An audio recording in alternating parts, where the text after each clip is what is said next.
കോട്ടയം ജില്ലയിലെ മനോഹരമായ പ്രദേശമാണ് പാമ്പാടി. എല്ലാവിധ പ്രകൃതി സൗന്ദര്യങ്ങളും അലിഞ്ഞേർന്ന പുണ്യഭൂമി.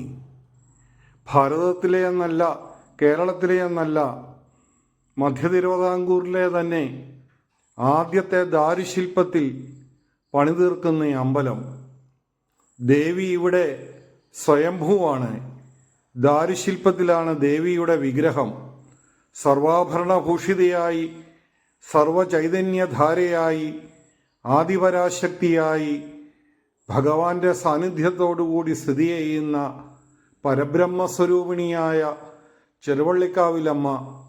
അമ്മയുടെ പഴയ ശ്രീകോവിൽ പൊളിച്ച് അത്യധികം ഭംഗിയായിട്ട് എറണാകുളത്തു നിന്നുള്ള വിശ്വകർമ്മജരായിട്ടുള്ള ദാരുശില്പികൾ അഹോരാത്രം പണിയെടുക്കുകയാണ് അമ്മയുടെ ശ്രീകോവിൽ പടുത്തുയർത്തുവാൻ.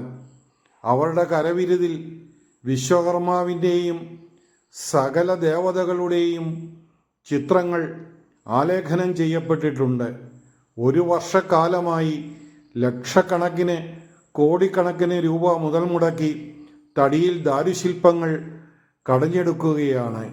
ഇവ അമ്പലത്തിൽ ശ്രീകോവിലിൻ്റെ മാതൃകയിൽ സ്ഥാപിച്ച്, ചുറ്റമ്പലവും സ്ഥാപിച്ച്, അതിൽ പാളികൾ അടിച്ച് ആ പാളികളുടെ മുകളിൽ ഇരുമ്പ് തകിട് പാകി, ചെമ്പ് തകിട് പാകി, അങ്ങനെ മനോഹരമായ ശില്പവിദ്യയോടുകൂടി ഈ ചരിത്രത്തിലെ തന്നെ വലിയ അത്ഭുതമായി ചെറുവള്ളിക്കാവ് ദേവീക്ഷേത്രം ഉയരുകയാണ്.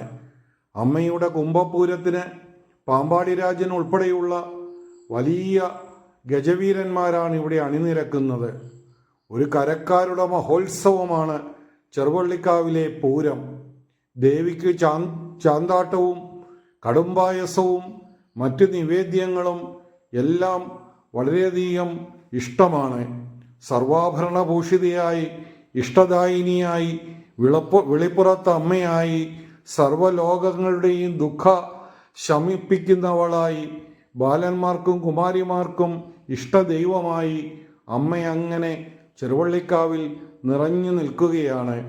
മഹോത്സവമായി നാട്ടുകാർ മുഴുവനും ക്ഷേത്രോത്സവവും കൊണ്ടാടുന്നത് പോലെ ഈ പുതിയ ക്ഷേത്രത്തിൻ്റെ നിർമ്മാണവും ഏറ്റെടുത്തു കഴിഞ്ഞു.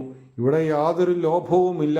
എറണാകുളം സ്വദേശിയായ ശ്രീ കുമാരനും കുമാരൻ്റെ മക്കളും മറ്റ് ശിഷ്യന്മാരും അടങ്ങുന്ന വലിയൊരു സമൂഹം തന്നെ വ്രതാനുഷ്ഠാനങ്ങളോടെ, ആചാരാനുഷ്ഠാനങ്ങളോടെ ഒരു സാധനയായി അമ്പലത്തിൽ കൊത്തുപണികൾ ചെയ്യുകയാണ്. എത്ര മനോഹരം, എത്ര സൗന്ദര്യദായകം! ആ കൊത്തുപണികൾ ഓരോന്നും കാണുവാൻ അമ്മയുടെ ശ്രീകോവിലിൻ്റെ പണി, അമ്മയുടെ നാലമ്പലത്തിൻ്റെ പണി അടുത്ത കുംഭപൂരത്തിന് മുമ്പ് പൂർത്തീകരിച്ച് മനോഹരമായ ക്ഷേത്രോത്സവം ഇവിടെ നടത്തണം. അമ്മയുടെ വിഗ്രഹത്തിന് മാത്രം ഒരു ഇളക്കവും സംഭവിച്ചിട്ടില്ല. ദാരുശില്പത്തിലുള്ള മൂലവിഗ്രഹം അമ്മ സർവാഭിഷ്ടദായിനിയായി ഇവിടെ കുടികൊള്ളുന്നു.